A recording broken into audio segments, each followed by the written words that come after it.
కళ్యాణ లక్ష్మి షాదీ ముబారక్ పథకాలను యథావిధిగా కొనసాగించడంతో పాటు నల్గొండలో డబుల్ బెడ్రూమ్ ఇండ్ల కేటాయింపులు అక్రమాలు జరిగాయంటూ ఆరోపిస్తూ వాటిపైన విచారణ జరిపి అర్హులకు కేటాయించాలని మాజీ శాసనసభ సభ్యులు కంచర్ల భూపాలరెడ్డి నోముల భరత్ కుమార్ ఆధ్వర్యంలో నల్గొండ కలెక్టరేట్ కార్యాలయం వద్ద బీఆర్ఎస్ పార్టీ శ్రేణులతో పెద్ద ఎత్తున ధర్నా నిర్వహించారు. అనంతరం కలెక్టర్ చంద్రశేఖర్ కి వినతి పత్రం ఇచ్చి సమగ్రమైన విచారణ చేపట్టి అర్హులకు ఇండ్లు కేటాయించాలని విజ్ఞప్తి చేశారు. ఇక ఇదే విషయంపై సిపిఎం నాయకులు గత 3 రోజులుగా అనర్హులకు ఇల్లు కేటాయించారంటూ ఆందోళన చేస్తున్న విషయం తెలిసిందే.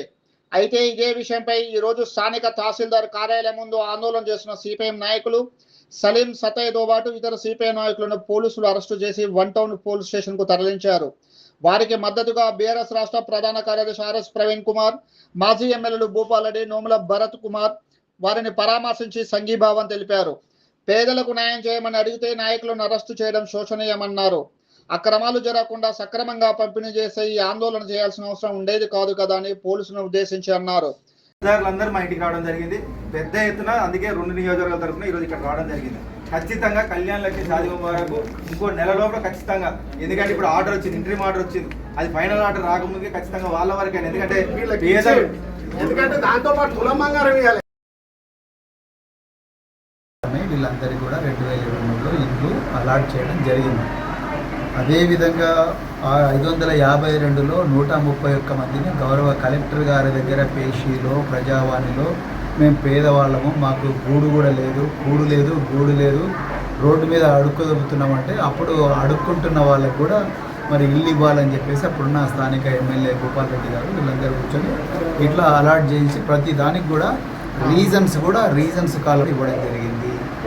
కానీ మరి ఇక్కడి పరిస్థితి నుండి వాళ్ళను 130 తారుమారు చేశారు. అదేవిధంగా ఇచ్చడు డబ్బులున్నాయి.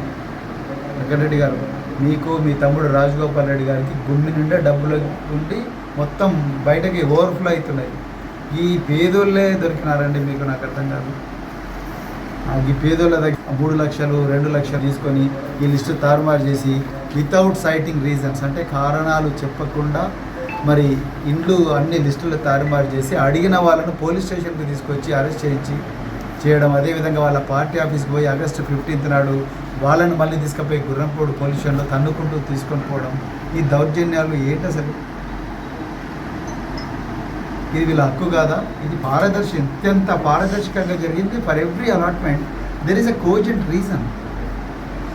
The collector has cited all the reasons, whether they are poor, whether they are destitutes, whether they are widows, everything has been properly recorded and it has been made public. మీరు నిజంగా ఏమైనా రీజన్స్ ఉంటే why don't you make them public? Komatireddy గారు, you are a minister, you should behave more responsibly than anyone else. ఏది corruption అని ఎవరికి ఇష్టం ఉంటే వాళ్ళకి ఇవ్వడము, డబ్బులు దబ్బడము ఏంటంటే ఇంత చిల్లరా మరి కాంగ్రెస్ పాలన?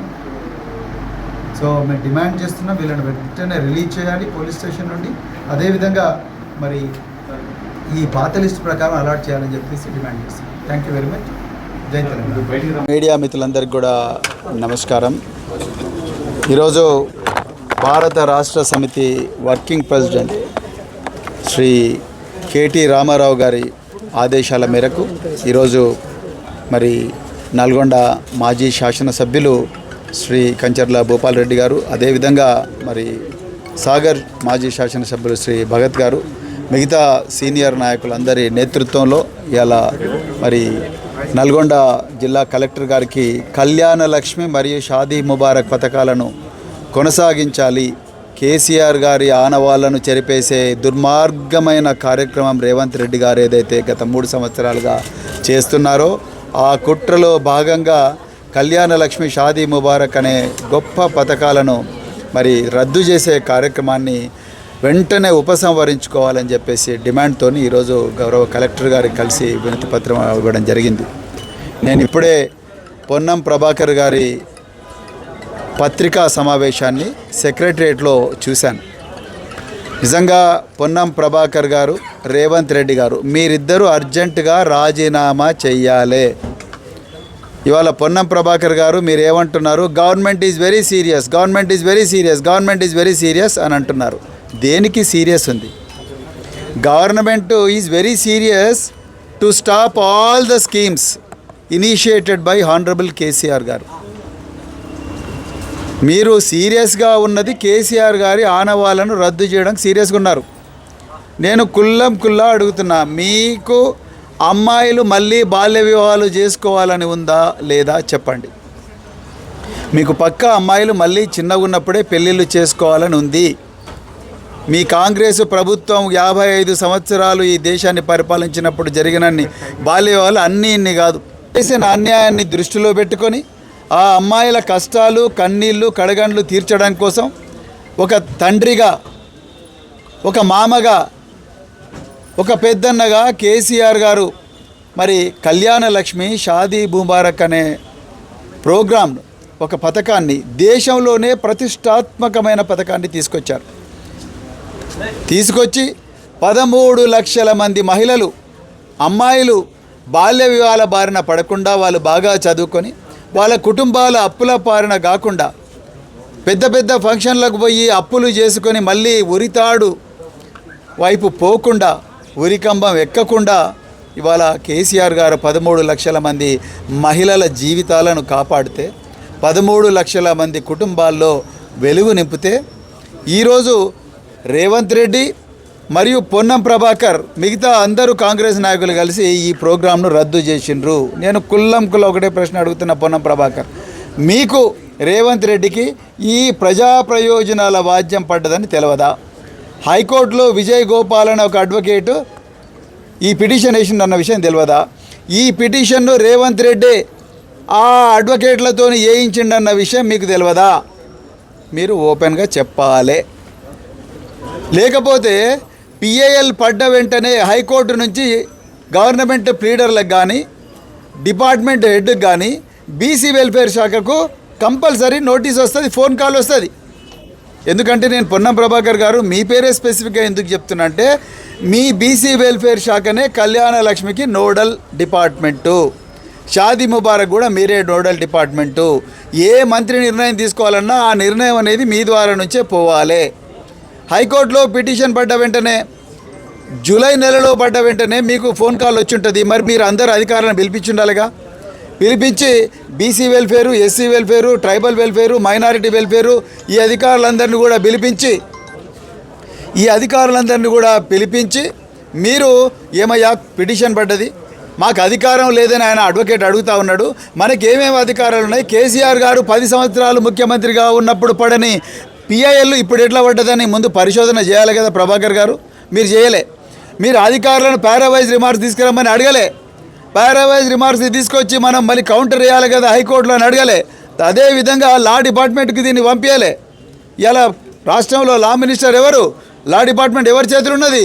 రేవంత్ రెడ్డి చేతిలో ఉన్నది. అంటే హోంశాఖ మంత్రి ఆయన్నే, ముఖ్యమంత్రి ఆయన్నే, లా మినిస్టర్ ఆయన్నే. మీరు రేవంత్ రెడ్డి కలిసిన ఈ గూడు పుటాని వల్లనే ఈరోజు హైకోర్టులో గౌరవ న్యాయమూర్తి గారు 4 సార్లు అవకాశాలు ఇచ్చినా కూడా మీరు కౌంటర్ దాఖలు చేయలేదు. అడుక్కున్నాడు మీ అడిషనల్ అడ్వకేట్ జనరల్ను. అయినా కూడా మీ అడిషనల్ అడ్వకేట్ జనరల్ కేసుకు 3 లక్షల రూపాయలు తీసుకుంటారు కదా అడ్వకేట్ జనరల్. మరి కేసుకు 3 లక్షల రూపాయల ప్రజాధనాన్ని వినియోగించే అడ్వకేట్ జనరల్ కానీ, అడిషనల్ అడ్వకేట్ జనరల్ కానీ, ఈ కళ్యాణ లక్ష్మి 13 లక్షల మంది మహిళలకు న్యాయం చేసే కళ్యాణ లక్ష్మి ఏదైతే ప్రోగ్రాం ఉన్నదో దాంట్లో ప్రభుత్వం తరపున కౌంటర్ ఎందుకు దాఖలు చేయలేదు? ఎందుకంటే నీకు తెలుసు, రేవంత్ రెడ్డికి తెలుసు ఈ ప్రోగ్రామ్ని ఎట్లయినా బంద్ చేయాలి. ఎందుకంటే దీనివల్ల కేసీఆర్ గారికి మంచి పేరు వచ్చింది. అదేవిధంగా మళ్ళీ ఇది మనం ఇచ్చినామంటే మళ్ళీ ఇది పోయి మా మహిళల దగ్గర పోవాలంటే మళ్ళీ మా తులం బంగారం ఎక్కడుందని అడుగుతారు. మనం 2023లో తులం బంగారం ఇస్తామన్నాం కదా, ఈ తులం బంగారం ఎక్కడ అమ్మాయిలు అడుగుతారు. కాబట్టి గత 9 నెలల నుంచి ఈ ప్రోగ్రామ్ను బంద్ చేసిండ్రు. ఎందుకు బంద్ చేసిండ్రండి? ప్రభుత్వమే, భారత ప్రభుత్వం, వరల్డ్ బ్యాంకే ఇది బెస్ట్ స్కీము, డీబీటీ కింద, డైరెక్ట్ బెనిఫిట్ ట్రాన్స్ఫర్ స్కీమ్ కింద బెస్ట్ స్కీమ్ ఇది. ఇట్లా కరప్షన్కు తావులేదు. ఎందుకంటే పెళ్లి పత్రిక చూస్తారు, ఆధార్ కార్డు చూస్తారు, అడ్రస్ చూస్తారు, బర్త్ సర్టిఫికేట్ చూస్తారు, ఇంకేం కావాలండి మీకు? పెళ్లి ఫోటోలు కూడా చూస్తారు.